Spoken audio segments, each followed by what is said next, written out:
The small town of Brooksville was the kind of place where everyone knew each other's names, but very few knew each other's struggles. Among the many faces that passed quietly through its streets, one belonged to a young man named Ethan. At only 24, he carried a look in his eyes that made him seem older, like someone who had seen too much, too soon. He worked long hours at a local diner, serving coffee and cleaning tables, saving every penny he could, because Ethan had a dream. His dream was simple. He wanted to learn English properly. Not the broken bits he picked up at school, not the rushed phrases from YouTube videos, but real, confident English that could open doors to better jobs, bigger opportunities, and maybe even a life outside Brooksville. Ethan's family had always been poor. His father, a factory worker, passed away when Ethan was 12. His mother took cleaning jobs just to put food on the table. From a young age, Ethan knew one truth about life: nothing was free. Every meal, every pair of shoes, every moment of peace came at a cost. And yet, inside him, a small voice whispered, maybe some things in life are worth more than money. One rainy evening, after wiping down the last booth at the diner, Ethan found a flyer tucked under the salt shaker. It read, "Learn English, evening classes for adults. Affordable, life-changing." His heart skipped a beat. This was it, his chance. But when he looked closer, his excitement dimmed. The classes cost $200 a month. For someone like Ethan, $200 was everything. It was half his rent. It was groceries for weeks. He shoved the flyer into his pocket, torn between hope and despair. At home, his mother noticed his silence. "What's wrong, Ethan?" she asked gently. He showed her the flyer. She studied it, then looked at him with tired eyes full of love. "Son, I can't help you with money. But if this is your dream, find a way. Work harder. Nothing is free in this world, Ethan, but sometimes, what you fight hardest for becomes priceless." Those words stuck in his heart. The next day, Ethan added extra shifts. He woke at dawn to deliver newspapers before heading to the diner. At night, he stocked shelves at the local grocery store. Every coin, every dollar went into a jar labeled, English. His friends laughed at him. Why waste time learning English? You'll never leave Brooksville. But Ethan only smiled. Dreams weren't meant to be explained, they were meant to be lived.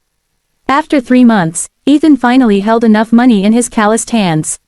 He walked into the small community center where classes were held and registered. The teacher, a kind woman named Mrs. Reynolds, welcomed him warmly. "Ethan, this is more than a class. This is a journey. But remember, true learning doesn't just come from books. It comes from life." He nodded eagerly, not knowing how true those words would become. At first, classes were difficult. Ethan stumbled over grammar, mispronounced words, and sometimes felt embarrassed when younger students laughed. But Mrs. Reynolds always encouraged him. One evening, she asked the class to write about the most important lesson they had ever learned. Ethan stared at his blank page for a long time. Then, slowly, he wrote, "Nothing is free. Everything has a cost. My father died working for us. My mother gave her life to keep me alive. I work 3 jobs to be here. But maybe, kindness is something that costs nothing, and gives everything." When he read his essay aloud, the classroom went silent. A few students even wiped their eyes. Mrs. Reynolds smiled. "Ethan, you have just learned the most important English sentence of all, one that needs no translation: kindness is free." Ethan carried those words with him like a hidden treasure. One cold winter night, after class, Ethan noticed an old man sitting outside the community center. He looked homeless, wrapped in a thin coat, shivering against the icy wind. People passed by without a glance, too busy, too tired, too afraid. Ethan hesitated. He didn't have much, just a sandwich from the diner, wrapped in foil. His stomach growled, reminding him he hadn't eaten all day. But then, his mother's words echoed. "Sometimes, what you fight hardest for becomes priceless." He knelt beside the old man. "Sir, are you hungry?" The man looked up with weary eyes. Ethan handed him the sandwich. "Here, it's not much, but it's something." The old man's hands trembled as he took it. "Thank you, son. People walk by me every day, but you stopped." "Why?" Ethan thought for a moment. "Because nothing is free, but kindness should be." The man's eyes filled with tears. He whispered, "Bless you." Weeks passed. Ethan kept studying, kept working, and kept giving small acts of kindness whenever he could. Sometimes it was sharing his lunch, sometimes it was helping classmates with homework, sometimes it was simply listening when someone felt alone. One day, Mrs. Reynolds announced a surprise. A donor has offered to sponsor one of you for advanced English courses in the city. Transportation, tuition, everything will be covered. Gasps filled the room. Everyone wanted it. Ethan sat quietly, already certain he wouldn't be chosen. He was just a poor diner boy with broken English. But when Mrs. Reynolds read the name, her voice trembled. The sponsorship goes to Ethan. She handed him a letter. Because someone recommended you. I met a young man who gave me his only meal on a freezing night. I later discovered he is a student here. If anyone deserves a chance, it is him. He showed me that even though nothing is free, kindness can change a life. I want my donation to go to him. Signed at the bottom was the name of the homeless man, Mr. William Carter. Ethan could hardly believe it. The man he had helped, the man everyone ignored, turned out to be a retired businessman who had lost everything in a fire. But he still had enough savings left to support one student's dream. With tears streaming down his face, Ethan whispered, I gave him a sandwich, and he gave me a future. He realized then that life's greatest treasures aren't bought with money, but with compassion. Years later, Ethan stood on a stage in New York City, delivering a speech in flawless English at an international conference on education.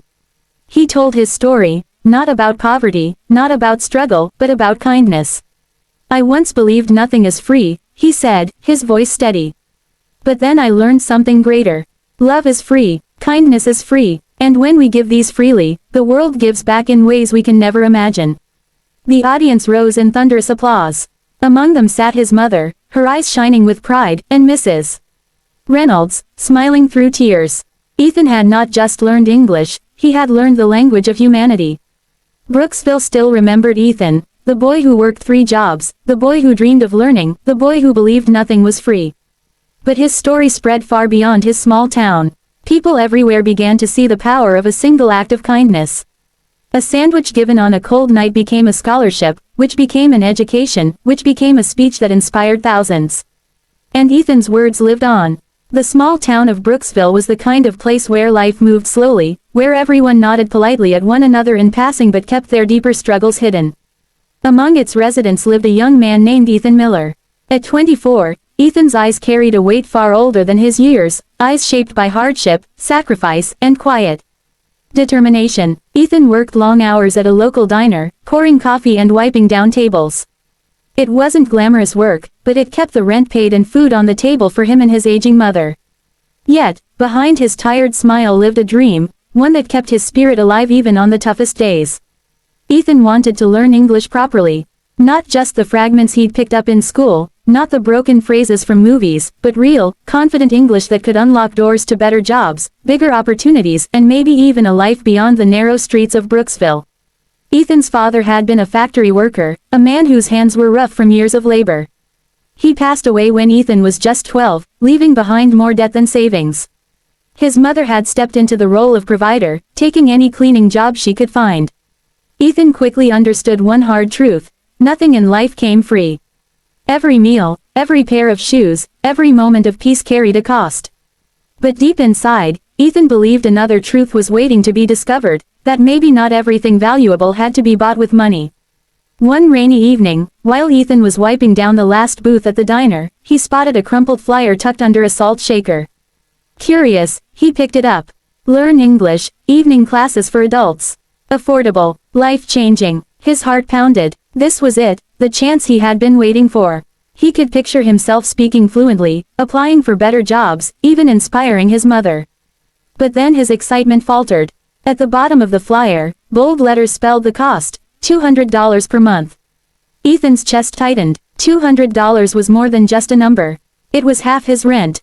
It was groceries for an entire month. For someone already juggling bills, it felt impossible. That night, he sat at the small kitchen table with his mother, the flyer between them.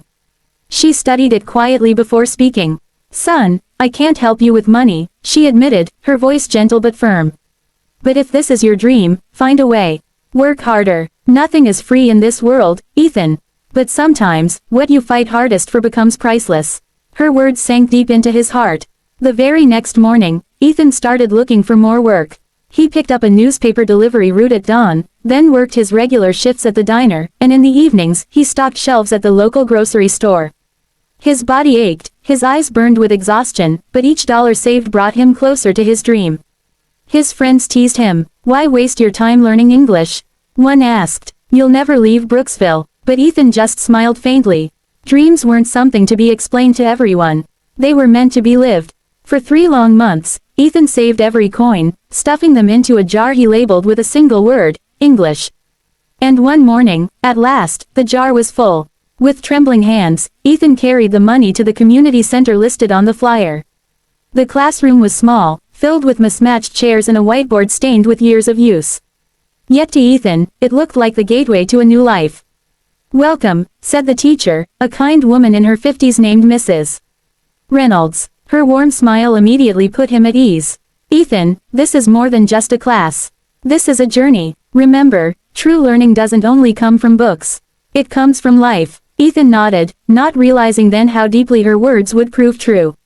The first weeks were tough. Grammar tangled his thoughts, pronunciation tripped his tongue, and sometimes he flushed with embarrassment when younger students snickered at his mistakes. But Mrs. Reynolds never wavered. Every mistake is a step forward, she reminded him. Don't be afraid of them. One evening, she gave the class an assignment, write about the most important lesson you've ever learned. Ethan stared at his blank page for a long while before the words slowly poured out. Nothing is free. My father gave his life working for us. My mother gave her strength to keep me alive. I work 3 jobs just to be here. But maybe kindness is something that costs nothing, and gives everything. When he read it aloud, the room fell silent. Some students blinked back tears. Mrs. Reynolds beamed at him. Ethan, she said softly, you've just discovered the most important English sentence of all, one that every human understands, kindness is free. Ethan carried that phrase like a treasure. Winter arrived harshly in Brooksville. One icy night, after finishing class, Ethan noticed an old man sitting near the steps of the community center. His coat was too thin for the freezing wind, his beard untrimmed, his hands trembling as he held them out for warmth. Dozens of people passed by, heads lowered, eyes averted. Ethan stood frozen, torn between his own hunger and the sight of the man. In his bag was the only food he had that evening, a simple sandwich wrapped in foil, saved from the diner. His stomach grumbled painfully, but then, he remembered his mother's words, what you fight hardest for becomes priceless. Kneeling beside the man, Ethan asked, Sir, are you hungry? The old man lifted tired eyes. Ethan pulled out the sandwich and placed it gently in his hands. It's not much, he said softly, but it's something. The man's eyes filled with tears. Why would you help me? He whispered. Ethan paused, then answered, because nothing is free, but kindness should be. The old man nodded slowly, clutching the sandwich as though it were a feast. Bless you, son, he murmured. Ethan walked away that night with an empty stomach, but a heart strangely full.